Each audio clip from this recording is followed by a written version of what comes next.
Hey guys, Dustin, PPC Pros, doing this quick video about tour operator lead generation.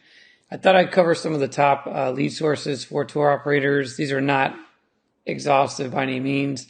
I just figured I'd grab the top 5, talk about them real quick, some of the pros and the cons, and then just kind of give you some direction on what might work for you if you're trying to figure things out and determine which one or which ones of these are best for your operation. So if you're an adventure company, a water sports company, a tour operator, you do activities, a lot of these things are going to be very similar.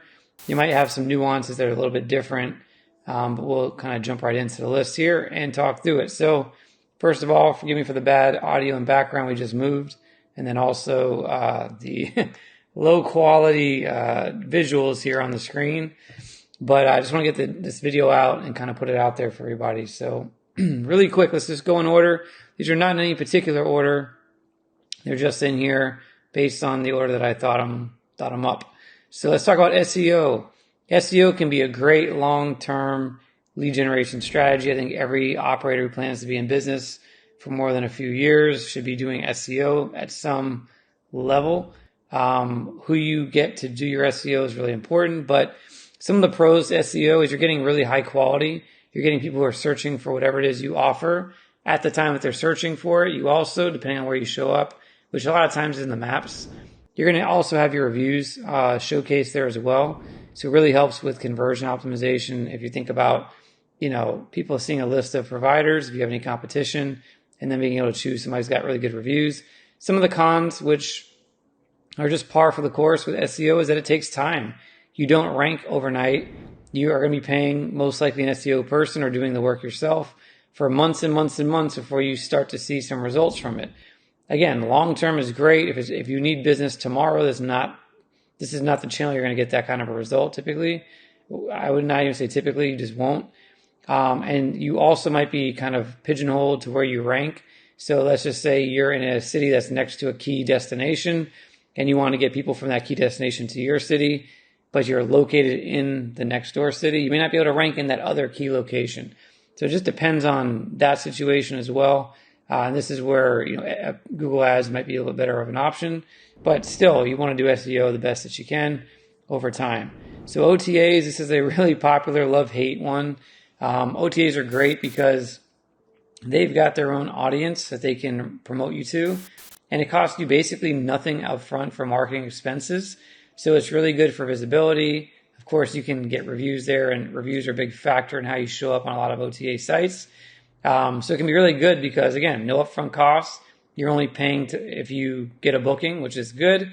The downside is, again, those commissions could be hefty. Could be anywhere from 15 to 35%. Could be more, could be less. Depends on a lot of different things and who the OTA is and all that. Also, they own the customer. They dictate the terms, so you got to follow their rules. You also have little to no control over the rankings aside from getting reviews. So if one day you decide, or they decide that you're not going to show up as high in their results, then guess what? Your bookings might be gone overnight. So it's a pretty slippery slope. It's something you definitely have to be prepared for. But OTAs can be a great way to get business for yourself without a lot of upfront costs. Just be aware you're going to be paying it out on the back end. Next one is one of my personal favorites, Google Ads. So obviously we're PPC Pros. We like paid marketing.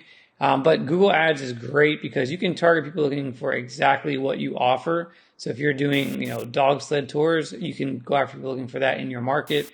They could be located anywhere in the world, but if they're searching for, let's just say, dog sled tours, Colorado or something like that, then it doesn't matter where they're located, they're looking in your market.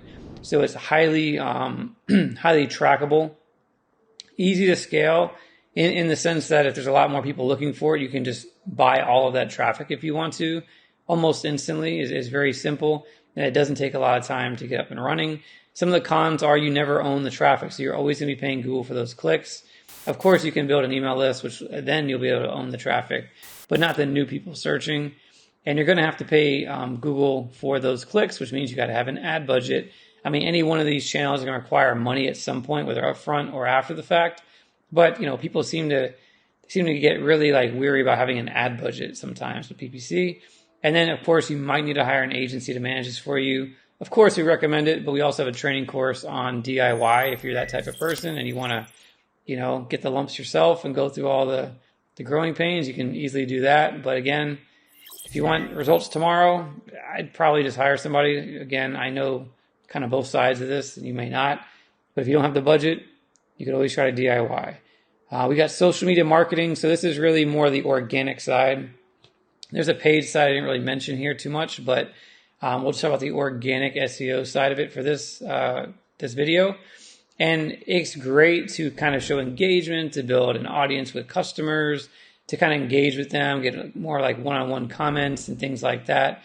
It can be really good if you've got a very visual experience, something that has a lot of like really cool video or images. It can be a great channel to showcase that and just be posting stuff.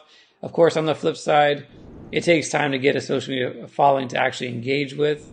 It also is going to require effort to engage with those people and somebody's time, which means usually you have to hire somebody to do that, or you have to try to do it yourself in the middle of a million other things. And then, of course, you got to create and post content often. So engagement's one part, commenting, but then there's the posting, creating posts, creating images, creating videos, adding captions to videos, creating engaging stuff.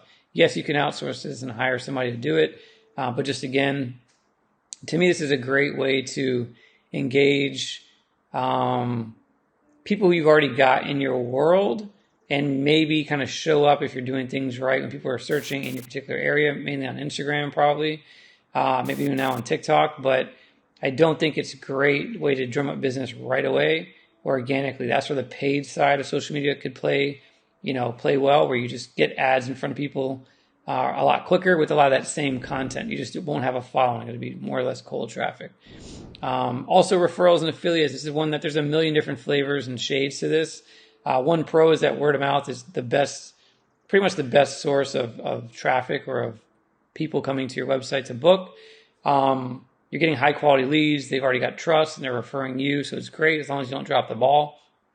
And then affiliates, depending on how you have it structured, again, you're typically paying them after a booking happens. So some percentage, or maybe it's a flat fee if you're basically advertising through them or whatever. And referrals might just be, free, just because you did a great job. People love you and love your experience. They just tell people that's the best outcome, of course. The downside to it, again, it could be hard to track. So you may not always know. For the affiliate side, it might be a little bit easier. There's software that does it, our software conversion assist will be doing this pretty soon. And then also, you can't really scale the channel, and you can't always get an affiliate to send you more business, right? So it might be one of those things you get limited. And then, of course, you may have to keep them happy along the way, too. They want their customers or their referrals, to be treated well. So, of course, that should be something you'd always do anyway. But, it could be a little bit weird where if you have a bad experience for some of their customers, then you just never know that affiliate or that referral partner may never send you another customer again because the person they referred complained or whatever. So these are just a few areas. And I thought I'd just cover some of the top, pros and cons of each.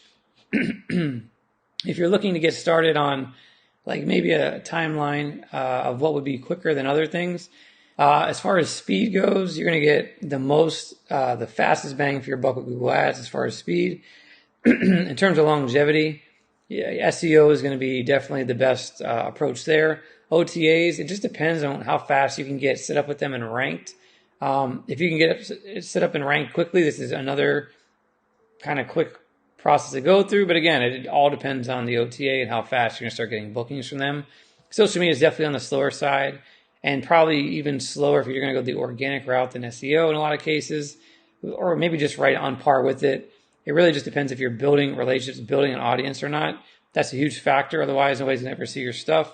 And then referrals and affiliates, again, you got to kind of, pound the pavement a little bit maybe, or get in front of people. It could be a very quick thing if you get in front of people quickly, but it all depends on the relationships that you build, how soon they send you people, how many people they send. So again, these are kind of this one's kind of an unknown. OTAs are kind of the unknown. This one's for sure is long-term.